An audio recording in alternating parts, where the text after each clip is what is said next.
Hi, everyone. Welcome back to the Mind Movement Health podcast. I am super excited today. I've got a lovely guest on the show.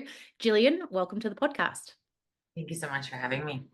Well, I'm excited today because we're going to be talking about holistic health, which we do a lot on the show, but we're also going to touch on some areas that I don't have a lot of sort of experience in. So before we do that, can you please introduce yourself to our listeners? Sure. My name is Jillian, and I am a registered dietitian. I practice the modality of medicine called functional medicine, which is really like root cause medicine. But my focus is really on the psychology of eating. I'm fascinated by what drives our behavior around health and food and wellness overall. And my particular belief is that it's heavily influenced by trauma and the things that we had gone through in childhood and how that influences our relationship to self, and everything is kind of a byproduct of that. And we're definitely going to dive into that today because I see a lot of that myself being a Pilates instructor and working with people with movement and nutrition, but also movement. It comes, becomes quite apparent in some cases when we're delving into certain things. But before we do, you mentioned the term functional medicine, which I know has been around for a while now and people have heard, but they may not exactly know what the difference is between functional medicine and just, normally going off to your local GP. Sure. Yeah, functional is really root cause medicine. It's our job to identify where there's imbalance in the body and kind of why there's imbalance in the body. And in that modality, nutrition is a core pillar, as nutrition is basically code for the body in terms of functioning. But there are other things that predispose an individual to illness, such as childhood trauma, adverse childhood experiences, environmental toxins. There's things that create the onset of an illness, like that tipping point where there now is a diagnosable condition. And then there's things in the environment that are like perpetuating the condition. So like, if there's a dairy allergy, for example, and the person is continuing to eat dairy, that will perpetuate symptoms. And so that it kind of is this like a holistic, really all-encompassing approach to medicine that I really love. And I think the first line of defense is lifestyle, nutrition, behavioral modifications before prescriptive care. And so I can't prescribe, I'm a dietitian, but I'm very much aligned with that approach, that modality, and that's what I practice from the lens of nutrition and behavioral change as it pertains to diet and lifestyle. Well, it definitely, I think, is changing the landscape of medicine and health, functional medicine as such. And, you mentioned, starting with diet and lifestyle, but I'm actually interviewing a functional medicine dentist on the podcast soon. So Mhm. it is also going into sort of other areas of health. And again, going back to that root cause, whether or not it is through your nutrition, or maybe you're not sleeping, or maybe you've got issues with your oral hygiene or whatever it may be. Yes, absolutely. It's all encompassing. Spirituality has a place in functional medicine, like our outlook, mental health, emotional health, all of it is under that massive umbrella of functional medicine. And I really hope it does, become the mainstream way of medicine and maybe dealing with illnesses. I guess we're sort of yet to see that, what will happen in the future, but it's definitely a promising area. I think that, when we look at what's going wrong, the current model with medicine tends to be just treat the symptoms that you're having, but not really going back and addressing where they're coming from. Yeah, Western medicine is beautiful for acute care. It saves lives every single day. If there's a surgery that's needed, or an infection, or some life-saving kind of approach, that's the modality for that. But it's not designed to treat chronic illness. It's actually terrible at chronic illness treatment and prevention. It's not focused on prevention whatsoever. In fact, you don't even get care until you're diagnosable. And so functional medicine is the modality of medicine that's really geared towards both preventing and creating remission for chronic conditions like diabetes, obesity, all these conditions that stem from excessive weight, like hypertension, cancers, things like that. And so that's really what we're up against, I believe, in terms of like, our planet health statistically. And and yeah, it's modalities like this that are actually helping people prevent these conditions and go into remission naturally. That's Mm. that's what's going to change. the game. And you mentioned before about emotions and trauma and how that can affect our body and maybe our relationships with food and nutrition. Can you dive into that a little bit more? Because I know that's probably an area that a lot of people are interested in, but maybe haven't heard a lot about. Yeah, my passion is really like emotional eating, and that's not eating disorders. That's a disordered relationship with food. That's when we use food outside of nourishment and even pleasure, but there's nothing wrong with that. We can be incredibly present and enjoy the food and the deliciousness and savor the flavors and all that kind of stuff. But when we're reaching outside of ourselves and using food to distract ourselves from things or to dissociate or disconnect from an uncomfortable sensation or internal experience, we're using it to really check out, that's when we run into issues. That's when there's this obvious emotional undercurrent. You know, the body has physiological hunger and fullness cues. We have hormones like leptin and ghrelin that signify hunger and fullness. And when we are perpetually overriding or bypassing those cues to the point where we're now eating in excess and carrying excess weight, for me, that delineates like an emotional uh, factor. There's an emotional undercurrent to that pattern, and so my curiosity is like, why? You know, what's going on? What's been uncomfortable? What has created that pattern in the psyche, in really the nervous system, and then bringing people into a space where they get to explore being with that feeling, creating safety within themselves to feel that feeling such that they no longer need anything to numb whatever they're attempting to push down. And that's when I see sustained weight loss and ultimately like the remission of certain conditions, weaning off medications, all those beautiful things. But really what's happening is a deep reconnection with themselves. Because if you can stay with yourself through something uncomfortable and create safety for yourself to feel something, all of the rest of the benefits are really secondary because that's game changing. That's life changing. Mm. And if someone's listening in and they're thinking, well, maybe that might be me, how do they sort of start to process that journey? Well, I guess a couple of ways to identify that is like, number one, are you carrying excess weight? Because there's no shame, there's no judgment whatsoever, but there's that kind of identifies a propensity or a pattern rather of using food in a way that is beyond physiological need. We're eating more than we actually need. So the body is storing energy in the form of body fat or adipose tissue. And so that's kind of one factor, but this can apply to people that are not necessarily carrying excess weight. A lot of my clients aren't overweight, but they have this kind of out of control feeling with food. They may be triggered in overwhelm or upset or something and feel like they reach for food to soothe. And so that's kind of another identifying factor of like, are you are you eating when you're not hungry? You know, are you eating when past the point of fullness? Are you eating when there's a big emotion present, like even boredom or anxiety? Are you using food to try to alter your emotional landscape? Um, yeah, are you eating past the point of comfort? Are you uncomfortable after you eat or have this feeling of loss of control? Are you even tasting the food? Are you even present? Or are you kind of checked out in front of the TV maybe or a computer and all of a sudden the plate is gone and you have no idea where it went? Those are kind of identifying factors of like, okay, maybe this is me. A lot of people I've found have kind of a resistance to admitting that they eat emotionally. It's not necessarily like a sexy label or a topic. And here I am talking about this for a living and know this journey very intimately because it was my own. And so that's why I'm doing this work. And so it's instead of the judgment and the labeling, it's like, let's bring curiosity. Or like maybe that is me. Maybe I do have a tendency to do this. And I think that getting to that point of like willingness to explore this pattern is a very necessary and very important first step. Mm.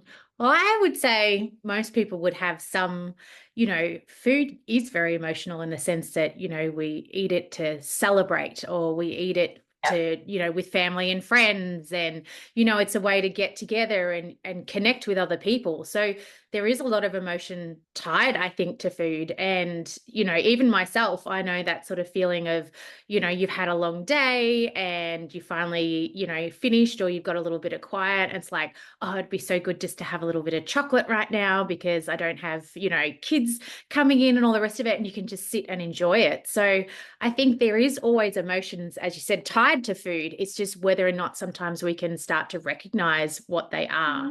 And that's sometimes probably a very hard step for people as well.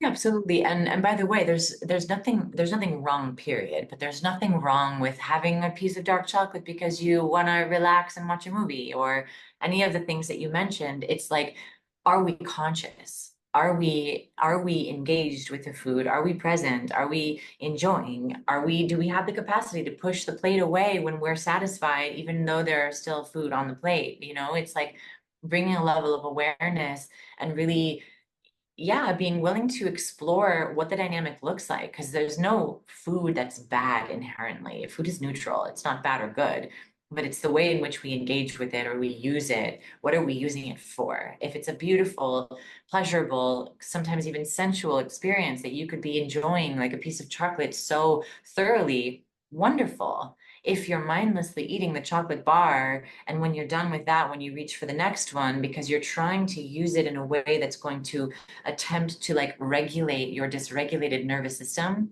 that's where we run into trouble. That's what I'm talking about. Mm. And do you sort of work with people and suggest that they, focus on their food and focus on the chewing of their food and move away from their desk and take time out, like create time to eat their meal as well? Yeah, I mean, so my approach, I'm supporting the physiology from a functional perspective. I'm analyzing data, whether it's blood chemistry or stool or dried urine, depending on the symptoms they're presenting with. I'm analyzing data to support the physiology, but really my work is about coming back into the body, like really being able to create that sense of safety, that sense of comfort for themselves to feel and process whatever emotion is alive, really even to use it for your expansion, for your growth, instead of feeling like you're incapable and kind of checking out and pushing it away and using food or other substances to numb the internal experience. And so practical tools like that, creating space, creating a pause between bites, that kind of stuff is really beautiful. And yes, I incorporate that into my work. But I would say like the vast majority of my work is really delving into like the genesis of these patterns. What has food represented for you? How do you relate to feelings? Because really, my perspective is like weight isn't about the food, it's about how willing we are to feel. And if we're willing to feel whatever emotion, again, we don't need food to numb it or push it down. And so I'm working a lot with like in the psychosomatic realm, in the spiritual realm, in the somatic realm, in the emotional realms, because that's really what's driving our behavior. It's in many ways attempted nervous system regulation. It's attempted emotional regulation. That's what it's referred to in the literature, like emotional eating. And so it's like if we can use this pattern of emotional eating, for example, to help us identify what we're really needing, meaning like in the moment I don't feel comfortable, so I'm needing comfort, I'm needing soothing. If we can use this thing with food to help identify the needs, then we can learn how to meet those needs ourselves in ways that have nothing to do with food, that don't leave us disembodied or disempowered. They actually do the opposite. And it's liberating. There's so many men and women that are living a diminished experience of life. They don't feel in their full power. They don't feel in their full expression. They maybe hide and isolate themselves. That was me. I felt ashamed, so I didn't get many opportunities or invitations for cool things. But when I did, I always had this narrative of like, I don't look good enough to be on a boat in a bathing suit. So I spent a lot of time isolated and alone. And it's heartbreaking to me that this is so many people's experience, that they're not enjoying the richness and the fullness of life because of this. They feel shame about their bodies and they don't feel like they have control over food. And I came out of this exact experience that lasted the majority of my life, and I guide other people to do the same. It's liberation. It's quality of life. It's the juice. And hearing you speak about it, you're very passionate about it and having your personal experience.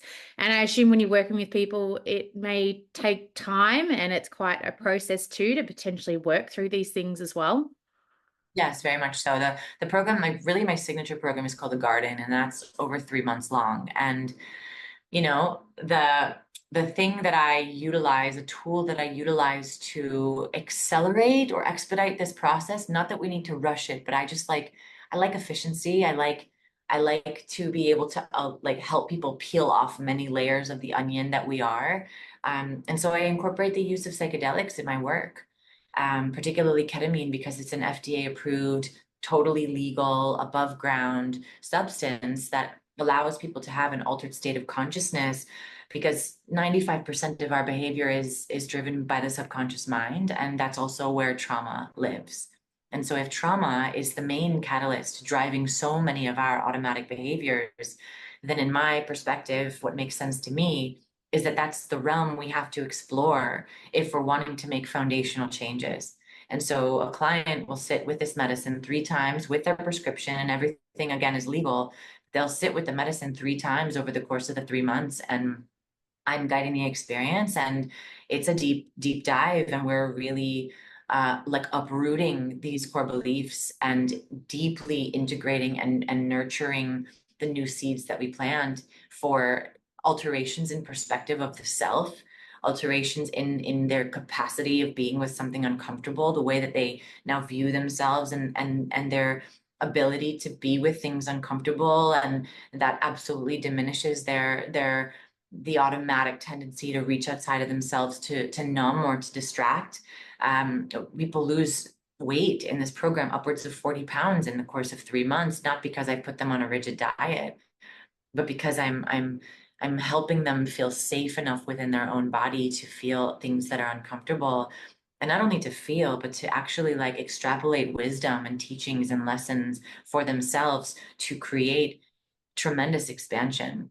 It's life changing. It's epic. Mm.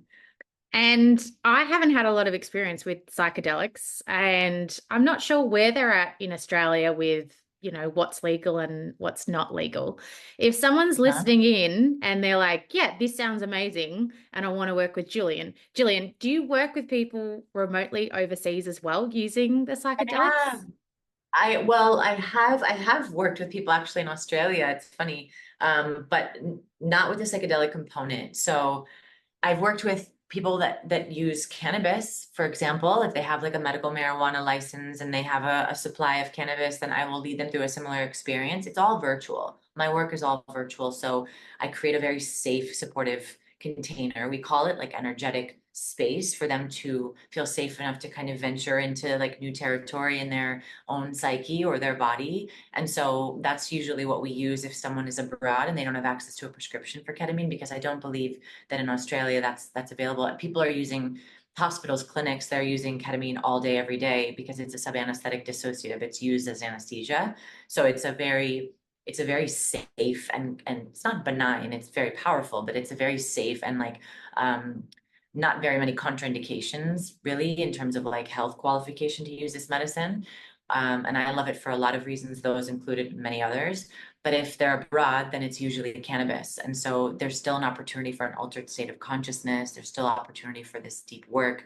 I've also taken people through this program that don't use any medicine at all, whether they just don't feel aligned with that, or I've taken pregnant women through this that are abstaining from all substances. It's, men, women, it doesn't matter. It's still like, yeah, the work is very experiential. My work, it's less conceptual and it's more experiential. So I'm guiding people back into their bodies through visualization, meditation, different practices and rituals, but also the medicine sessions when someone opts for those. So it can absolutely be done with or without anything exogenous.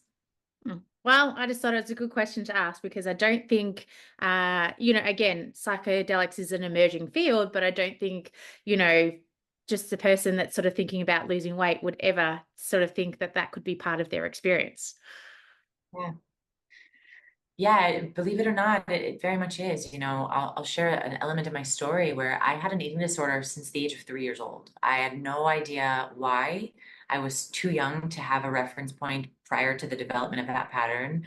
It was just I started using food to make me feel better, and I didn't know why. And I sat in a medicine ceremony, a psychedelic ceremony, 3 decades later, in the summer of 2020, and learned that I was sexually abused at that age. And I had zero idea. But as soon as I learned about my story, all of the behaviors and all of the patterns that I had lived through the course of my life about not ever being able to like feel comfortable in my own skin, using food to just dissociate and check out whenever there was something overwhelming or scary, like all of these patterns, this pattern of self-loathing and shame that I carried, all these things I didn't know why I had that were absolutely impacting the way that I treated myself, talked to myself, fed myself, abused my body, all of those things. It made sense. I saw the connection between all of that and the trauma that I had experienced. And so trauma, it's not just what happens in the event, it's also what happens in the aftermath. It's also the decisions that come online about ourselves in response to what we went through.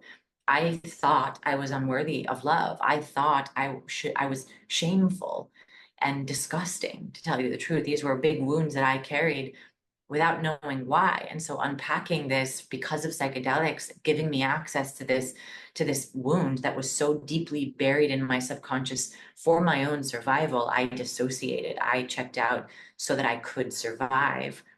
That allowed me to integrate all of these parts of me and absolutely transform my relationship with myself, but also my body and food. And so it's like, this is the root cause. The name of my business is the root cause method. The root cause of illness is trauma. The root cause of suffering is trauma. And so if we're willing and can feel safe enough to explore these things, we do not have to live with these conditions. We do not have to suffer. We can actually like make something incredible out of the things that we went through, even when they're hard. Hmm.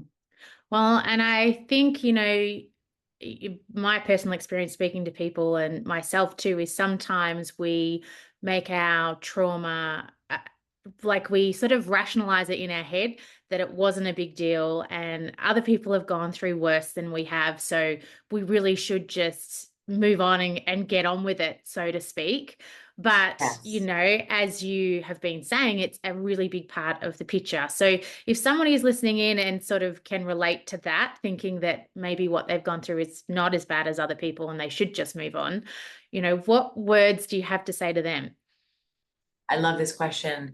Brene Brown talks about this. I'm not sure if you're familiar with her work. She's incredible.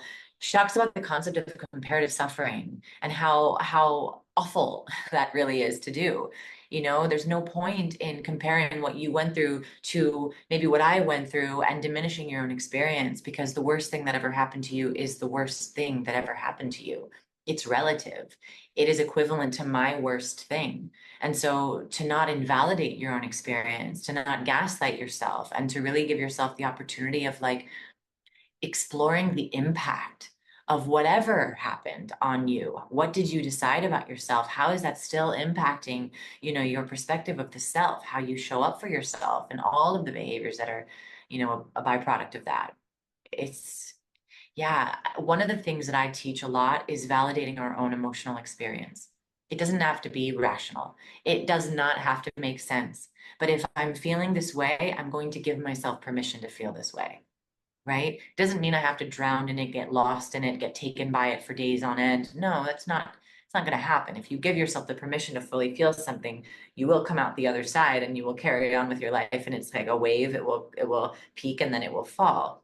But to give yourself the permission to fully feel and process whatever you've maybe been historically invalidating or pushing down is an amazing first step to healing.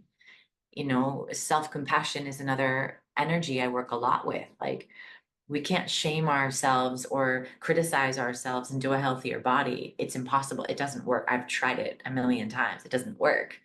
It's like self-compassion, the softness and the curiosity and the tenderness and the empathy towards the self of like, oh wow, like no wonder, no wonder I was behaving that way now that I know what I experienced as a child. Like, it's just, yeah, self-compassion is it's the doorway in my perspective. Mm. And I think a lot of women in particular have some problems with self-compassion. And maybe it's like culturally the way they've been brought up, but we've always been taught generally, a lot of women have anyway, that they've got to care for others and put other people first. And, maybe it's their family or whoever it may be. And so then they kind of get pushed back and their issues get put on the back burner and then they can manifest and get further. But again, you keep putting everybody before you. So I think sometimes, what you're saying, I'm sure resonates with so many people, but it may be hard to find, that take that first step for self-compassion because you've been so used to putting everybody else before you. Yeah, and that's a learned behavior. That's a learned behavior, just like self-hatred is a learned behavior or a pattern, you know? And just like you can learn something, you can unlearn something because the reality is you cannot pour from an empty cup. My work is absolutely service oriented. I serve all day. And I'm not just talking about diet plans. No, I'm talking about like very dense, heavy, you know, things that happen to people, sometimes horrific things. And my way of serving is that every morning I wake up usually around 7. I don't take my first call until 10:30, and I am pouring into myself every single morning. I am pouring in, I am in practice, I am in devotion to my own self. And from that space of like fullness, I serve from the overflow. I don't come last because if I do, I'm no good for anyone. I'll burn out. I won't be a clear channel. I won't be with my open heart. I will be exhausted and depleted, and I'm no good for anyone. So I must pour into myself first and then from that space serve. And so yeah, this martyrdom, this people pleasing, uh, it's real. And I'm a recovering people pleaser, and I can tell you firsthand, it's something you can move away from. Well, I love that you shared that too, because I think the type of work that you're doing where you're helping other people process their emotions is a lot to take on to your body as well sometimes too. Yeah, and I'm diligent. I have a daily devotional practice where it's like an energetic shower. It's hygiene, you know. I'm finding my center every day. I'm clearing the mirror from the smudgy mirror that I am. I'm clearing it and doing my own work. I'm so devoted to my process, you know, my own experience. Life has been my greatest teacher. And I received trainings and I've gotten, traditional formal education and all that, but the majority of what I teach from is my own experience. It's the wisdom that I've harvested from being in the depths of my own process. And it's extraordinary. It makes me a continuous student of life, and it really solidifies my commitment to my own evolution and expansion because it's in those spaces that I actually have things to share. And yeah, it's fulfilling. It's very fulfilling to be able to take something like wisdom or a teaching that I learned in a challenging moment of my own process and then synthesize it in a way that is of value to other people. And when I get to witness somebody receive something that I learned in the depths of my own process and it impact their life, it makes my experience so worth it. It just makes it make sense. Mm. And people listening in may be going, well, I do all the healthy habits and I've tried all the diets and I've done all the things. And what you're talking about to me is to start focusing on my emotions and my whys and go inwards, which may feel Yes. a bit scary for some people, or they just may not know where to start. So if they Yeah. are going to take the first step and not worry about doing all the things as such, where should they begin? So great. First, to your point, like I was also doing all the things. I became a dietitian. I learned exactly what to eat. I learned what supplements to take, what metrics to track, and I still didn't feel comfortable in my body. My body was carrying excess weight in like emotional and energetic weight. I was still holding on to the trauma I had experienced. And so, you know, they're like somatic experiencing is a really really powerful place to start. It's a very powerful place to start, and you don't have to do this alone. I'm sure there are qualified professionals. You can look up the therapy modality of somatic experiencing, and this is like the language of the body. It's like a modality of therapy where there's not a lot of verbal communication, there's not a lot of story, there's not a lot of ego, conscious mind. It's subconscious, it's the body, it's the physical. And a practitioner, a skilled practitioner who's intuitive and also skilled and trained will maybe apply pressure to like the bottom of your left rib, and you'll have this huge emotional release. And maybe a memory will come through, or just a release will come through, a lightness, spaciousness gets created in the body. Everything is stored in the physical. And so bypassing the mind can be really efficacious and really beneficial, especially in the safe container and supportive, hands of a qualified and trained professional. It's a very, very powerful, beautiful, substance-free place to start. Mm. I was going to say, I've also experienced that with breath work too. I've been through to Yeah, a few breath work sessions and I've had releases myself, but then there's been other people in the room that have had, yeah. massive releases too. Absolutely. There's so many beautiful modalities out there: meditation, EFT tapping, breath work, psychedelics, dance, somatic experiencing. I mean, sacred rage practices. Like there are so many things we can do. I like to encourage people to explore, like try different things, because maybe you resonate with some and you don't really resonate with others, and that's great. That's totally fine. Mm. And when it comes to emotions, people may know that they, something makes them, something small makes them really angry and they kind of go off the hook, or it may be the reverse that again, something doesn't go to plan and you feel like you're falling apart. So there is that sort of dysregulation, but again, they're not really sure how to process or where to start with that. Do you have any tips on how people can start to explore regulating their emotions as well? I mean, the most simple modality ever is the breath. It is like when we're in a stressed out state, when we're in a sympathetic state, fight, flight, freeze, fawn, the breath is shallow and it's fast. And that actually like exacerbates the mind in like the spin, right? And so if you can recognize, my recommendation is to follow sensations, to like hook your mind on the sensations in the body. Where am I'm feeling constriction in my throat. What does it feel like? Is it pulsing? Is it throbbing? Is it static? Like, or I'm feeling this kind of churning in my stomach. Like, what are the sensations in the body? And then see if you can bring breath to create a little bit of spaciousness around that. Because the mind is spinning, the mind is anxious, the mind is creating story and meaning and all of the things, which is like exacerbating the state of the body from a nervous system perspective.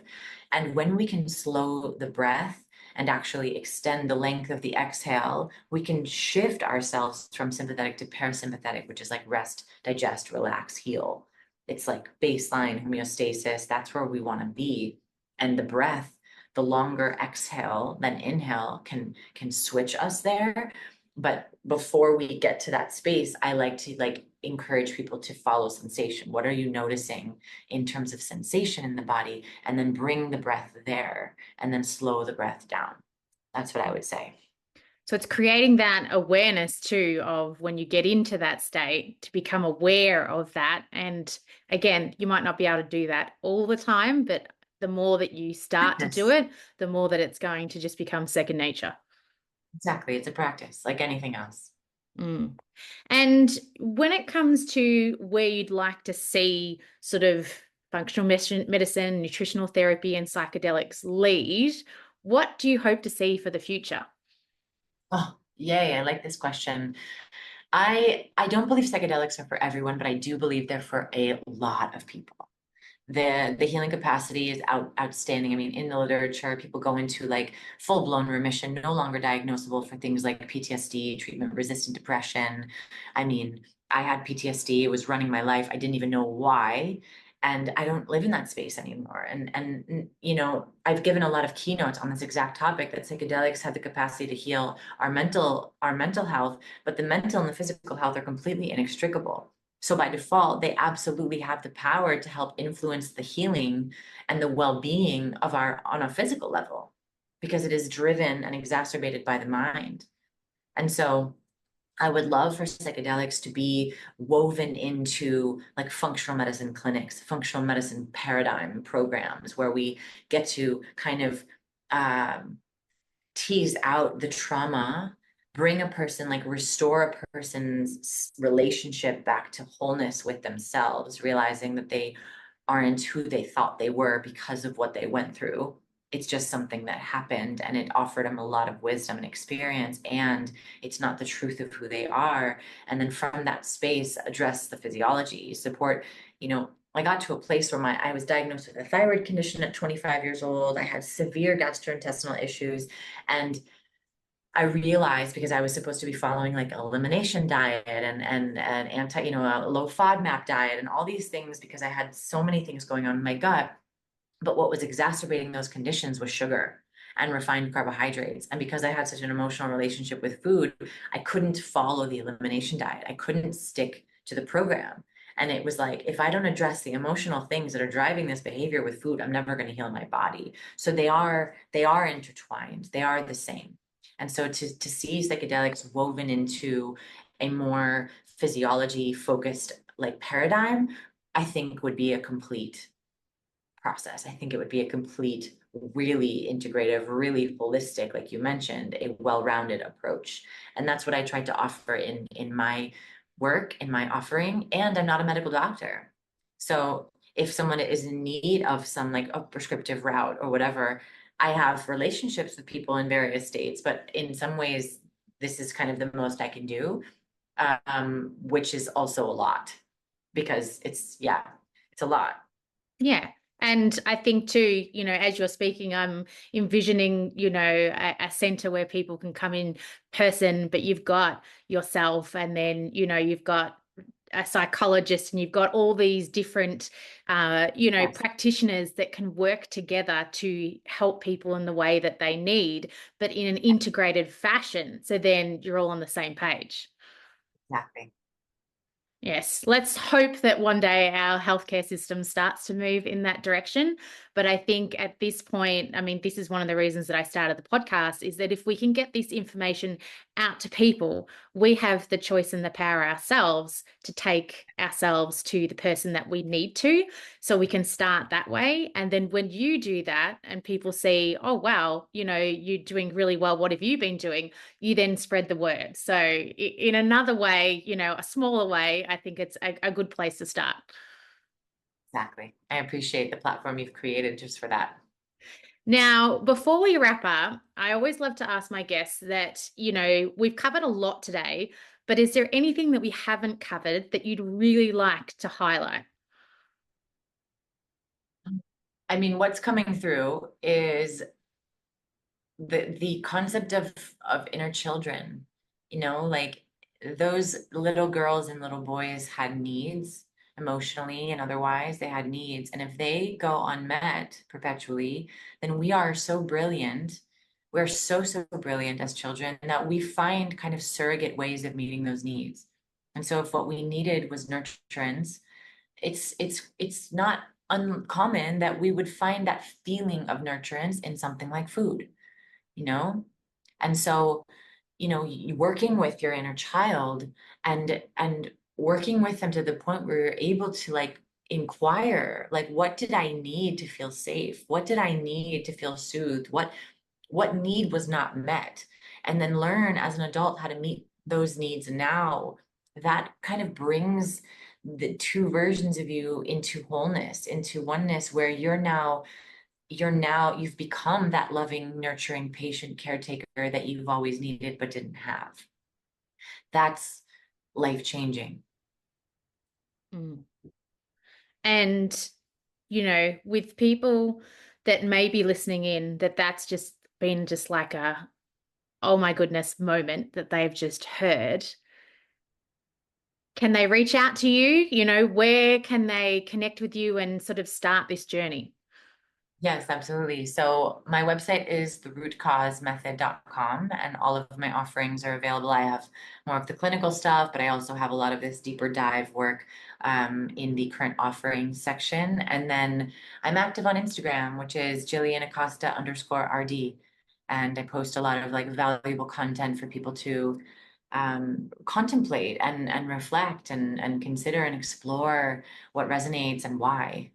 And I'm always available to receive messages and questions, and I'm just here to be a resource. Mm. Well, I think you highlighted even just then that sort of idea of reflect and explore. I think, so much today we want things now and we want it to be the first time we attempt it. We don't want to do, lots of different research, but I think sometimes that's what's necessary in order to get to where we need to be. Yes, introspection is highly underrated. Agree. And my final question before we wrap up, I always love to finish off by asking my guests if there's one piece of advice that you could give our listeners now that after listening to this podcast, they could go off and instigate straight away, what would it be? Hmm. Energy doesn't lie.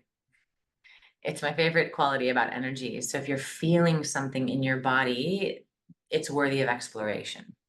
To have an experience, to have a feeling in the body, and then to diminish it, or to, oh, I shouldn't feel like that, or I don't know what's wrong with me, I should be able to be like that. Like, to invalidate our own experience is such a tragedy, and energy doesn't lie. So to be able to learn, what I'm feeling in my body from the space of sensation and follow the thread, follow the trail of that, you will have an expansion, you will have an emotional release or an insight or something like that, and you will learn how to become your own healer.